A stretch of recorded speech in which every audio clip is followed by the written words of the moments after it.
नमस्कार, सबको सादर प्रणाम। मध्य प्रदेश में आदर्श आचार संहिता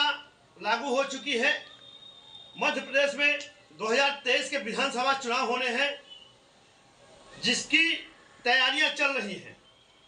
आज मोहन सभागार में कलेक्टर श्रीमती प्रतिभा पाल द्वारा बैठक की गई। बैठक के दौरान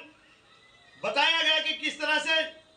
निर्वाचन का काम करना है और चुनाव किस तरह से संपन्न कराना है। आइए सुनाते हैं कि मोहन सभागार के मीटिंग के दौरान कलेक्टर प्रतिभा पाल ने मीडिया को क्या कुछ जानकारी दी। निर्वाचन की चूंकि अपनी आचार संहिता प्रभावशील हो गई है, इसी को दृष्टिगत रखते हुए आज सभी सभी एआरओज की, जिसमें सभी सीओ जनपद, सीएमओज और नोडल अधिकारी थे, उनकी सभी की बैठक हुई है। उद्देश्य ये था कि आने वाले जो 21 तारीख है तब से हम लोगों के नॉमिनेशन शुरू हो जाएंगे, तो सभी आरओ और एआरओ तैयार रहें, उनकी पूरी तैयारियाँ रहें, क्या काम उनको ऐसे हैं जो करने के हैं, तैयारियां कौन सी करनी है, इन सभी विषयों पर विस्तृत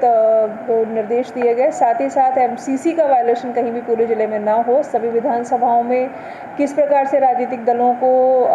सभाओं की, जुलूस की अनुमतियां जारी होनी है, किस तरीके से प्रतिबंधात्मक कार्रवाइयां होनी है, मतदान केंद्रों की व्यवस्थाओं में अब क्या तैयारियां करनी है, इन सभी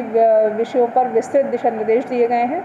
साथ ही साथ जो नोडल अधिकारी बनाए गए हैं विभिन्न कार्यों के लिए, चाहे वो सामग्री का वितरण हो, चाहे ट्रेनिंग एक इम्पॉर्टेंट एस्पेक्ट है ट्रेनिंग का, इलेक्शन का, तो ट्रेनिंग के भी नोडल अधिकारी को ये निर्देश दिए गए हैं कि ट्रेनिंग का पूरा शेड्यूल जारी हो चुका है अपने यहाँ, तो उस अनुसार अब ट्रेनिंग शुरू हो जाए। ट्रेनिंग की क्वालिटी अच्छी रखी जाए, लोगों के हैंड्स ऑन रखे जाएँ, ताकि जो भी ट्रेनिंग हो रही है उनमें सभी जो इलेक्शन से जुड़े हुए अपने कर्मचारी हैं उन सभी को कम से कम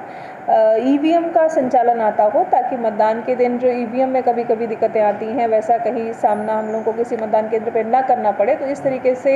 एक विस्तृत ओवरऑल समीक्षा, ओवरऑल दिशा निर्देश, आगामी 10 दिन की जो हम लोगों की कार्यप्रणाली क्या रहेगी, उसकी क्या रणनीति रहेगी, इसके लिए आज की बैठक बुलाई गई थी। और पोस्टर बैनर वगैरह जो शहर में लगाए जा रहे हैं, संपत्ति विरूपण को लेकर भी लगातार सभी जगह कार्रवाइयाँ हो रही हैं, न सिर्फ नगरीय क्षेत्र में बल्कि ग्रामीण क्षेत्र में भी। सीओ जनपद, सभी नगर पंचायतों में सीएमओज और नगर निगम रीवा के अंतर्गत कमिश्नर नगर निगम को ये निर्देश दिए गए हैं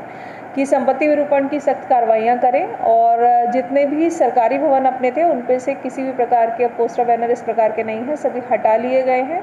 और आगे भी कार्रवाइयाँ लगातार जारी हैं। अब यदि ये नया कोई विषय संज्ञान में आएगा कि किसी सरकारी संपत्ति पर किसी भी प्रकार का विरूपण किया गया है, तो हम लोग उसमें संगत जो धाराएं हैं संपत्ति विरूपण अधिनियम की, उसमें कार्रवाई करेंगे। आचार संहिता में जैसे उल्लंघन कोई करता है उसमें कैसे कार्रवाई की जाएगी? एमसीसी का जो मॉडल कोड ऑफ कंडक्ट है उसके संबंध में धारा 144 का आदेश जारी किया गया है, और उसमें विस्तृत रूप से निर्देश दिए गए हैं कि कौन सी चीज़ें ऐसी हैं जो एमसीसी के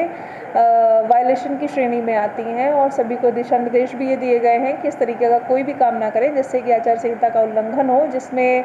सभी जो राजनीतिक दल हैं उनकी भी स्टैंडिंग कमेटी में बैठक के दौरान सभी को ये निर्देश दिए गए हैं, सभी को ये सूचना भी दी गई है कि उनको कौन से काम नहीं करने हैं। यदि कोई भी व्यक्ति एमसीसी का कोई वायलेशन करता है तो हम लोग आईपीसी की धाराओं में, सुसंगत धाराओं में कार्रवाई करेंगे।